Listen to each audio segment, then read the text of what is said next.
আজকে ঈদের দিন আমি বাচ্চাটারে দেখলাম কুরবানির মাংস টুকাইতেছে, তো ওরা ডাক দিলাম, এদিকে আসো, এই যে তুমি এদিকে আসো। দে ওটা হাতে কি কিনিল, এটা গোস্ত। ও এতে কি দেখি, ও এতে এগুলো গোস্ত, এগুলা কেমনে পাইছো?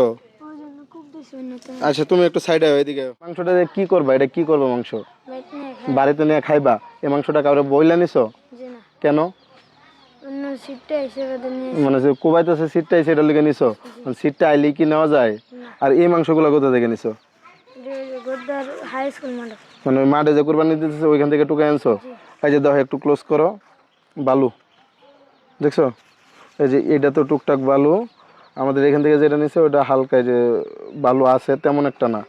এখন এই মাংসগুলা বাড়িতে নিবা খাওয়ার জন্য, তাই তো? তোমরা কুরবানি দাও নাই? তোমরা কুরবানি দাও নাই এবার? তোমার আবু কি করে? খেত কাম করে। এখন এটার জন্য কি মন খারাপ নাকি? মানে মন খারাপ হওয়ার কি আছে? আমরাও তো অনেকবার কুরবানি দিই না। আল্লাহ পাক যখন দেয়, মানে আমি বড় হয়ে এখন দিতেছি, তুমি যখন বড় হইবা তুমি দিবা। এই মাংসগুলো অ্যাকচুয়ালি খাওয়ার যোগ্য না, বুঝছো? তোমার নাম কি? জাহিদ হাসান। ইমতিয়াজ, কি করা যায়? মানে একটু একটু চিন্তা করে দেখো, আমাদের এই পাশে মাংস অ্যাভেলেবেল, ঠিক আছে? 3 বন্ড করার পরে 1 বন্ড সমাজে দিব, 1 বন্ড আত্মীয় স্বজনদের দেওয়ার পরেও অনেক মাংস থাইকা যাবে ফ্রিজে। কাকা, মাংস কোরবানির মাংস কতদিন পর্যন্ত আমাদের ফ্রিজে থাকে? মানে মিস কথা করার কিছু নাই, থাকে না ফ্রিজে? অনেকদিন থাকে না? কিন্তু একটা ছেলে তার পরিবারের জন্য সে মাংস 1-2 পিস করে টুকাইতেছে। বাজারের ওই দিক থেকেও টুকাই আসছে, এই স্কুলের এখানেও টুকাইলো, আমাদের এখান থেকেও টুকাইতেছে। এখন কি করা যায় কত? আমি যদি এখান থেকে 1.5-2 কেজি মাংস আর দিয়ে দিই, তুমি কি রাগ করবা? হ্যাঁ, আমি আর আমার চাচারা যেহেতু একসাথে কোরবানি দিছি, আমার চাচার অনুমতি নেওয়ার দরকার আছে। 1 মিনিট, এদিক দিয়ে আসো, এদিক দিয়ে আসো, আসো এখানে আসো, লজ্জা পাওয়ার কিছু নাই। একটা পলিথিন দিও তো। জানছো তোমার এটা ভালো বেড়ে গেছে, এগুলো খাওয়া যাবে না। এটা আপাতত সাইডে রেখে দিলাম, এটা নেওয়ার দরকার নেই।